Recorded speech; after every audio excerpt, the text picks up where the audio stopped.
Upaya pemerintah daerah dalam memajukan pembangunan infrastruktur pekerjaan umum dan perumahan rakyat yang terselenggara di daerah harus terus-menerus didorong dan dikembangkan.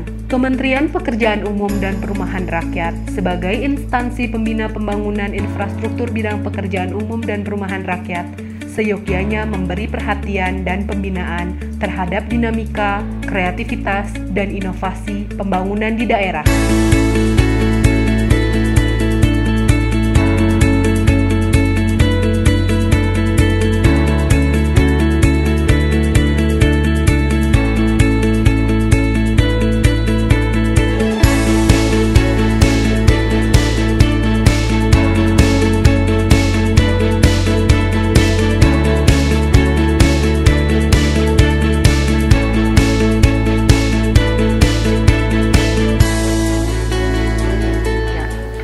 Penghargaan PUPR adalah salah satu bentuk pembinaan pemerintah kepada pemerintah daerah dan juga merupakan bentuk apresiasi kepada pemerintah daerah yang telah melakukan berbagai upaya untuk pembangunan bidang PUPR secara terpadu.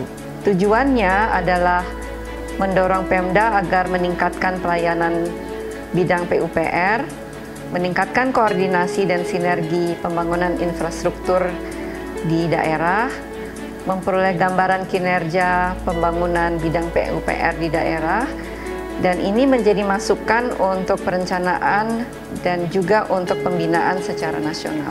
Penghargaan PUPR ini kan baru dilaksanakan tahun 2016 ini, setelah sebelumnya dilaksanakan melalui kegiatan penilaian kinerja pemerintah daerah. Lalu karena ada perubahan organisasi pekerjaan umum dan perumahan rakyat sehingga ini dirubah menjadi penghargaan PUPR. Moga-moga harapannya ya tahun-tahun yang akan datang pelaksanaan pemberian penghargaan ini bisa lebih baik. Setelah 10 tahun kegiatan pembinaan terhadap pemerintah daerah dilaksanakan melalui PKPDPU yang bersifat sektoral, maka pada tahun 2016 ini sistem penilaian dilakukan dengan mengedepankan keterpaduan pembangunan infrastruktur di daerah yang meliputi keterpaduan antar berbagai sektor, pemangku kepentingan, dan tahapan dalam pelaksanaan pembangunan. Proses penilaian ini ternyata kita tadi mesti harus diawali lagi dengan bagaimana ini setelah dikumpulkan antara BIW, Bina Marga, SDA, Cipta Karya, PP, dan Bina Konstruksi. Itu ternyata kita masih memerlukan satu kriteria lagi, tidak sekedar dijumlahkan, tapi harus ada pembobotan. Kriteria yang paling utama menentukan itu adalah panjang jalan di setiap wilayah, kemudian kondisi jalan, termasuk kemantapan jalan, jalannya baik atau bagaimana, mulus dan seterusnya. Seluruh kriteria ini ada bobotnya atau weightednya, jadi semuanya adalah terukur.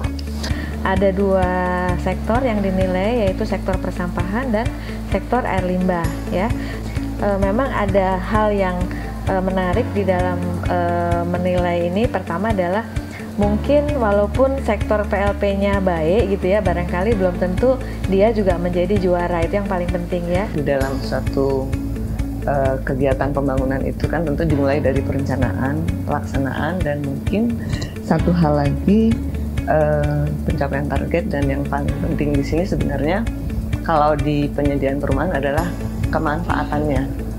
Jadi seberapa jauh pembangunan perumahan tadi, penyediaan perumahan itu sudah dimanfaatkan oleh penghuninya. Pada prinsipnya sebetulnya kalau kita melihat Bina Konstruksi itu dilihat dari penyelenggaraan yang tertib.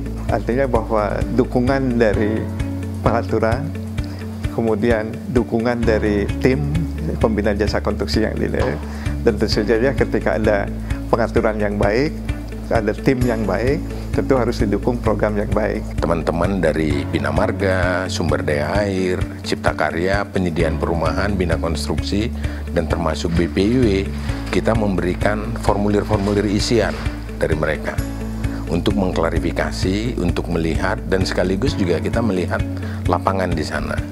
Nah, dari hasil teman-teman ke daerah itu kita mendapatkan nominated list. Jadi masing-masing daerah, masing-masing kabupaten, provinsi maupun kota itu tinggal 2 kandidat-kandidat yang ada. Nah, dari 2 kandidat itu kita short lagi menjadi 1, yang itulah kita usulkan sebagai kandidat pemenang yang akan kita nominasikan nanti. Pada akhirnya, penghargaan PUPR diharapkan dapat memicu pembangunan infrastruktur di daerah yang akan meningkatkan efisiensi dan efektivitas pembangunan untuk memberikan manfaat lebih kepada masyarakat serta meningkatkan pertumbuhan ekonomi kawasan yang berkelanjutan.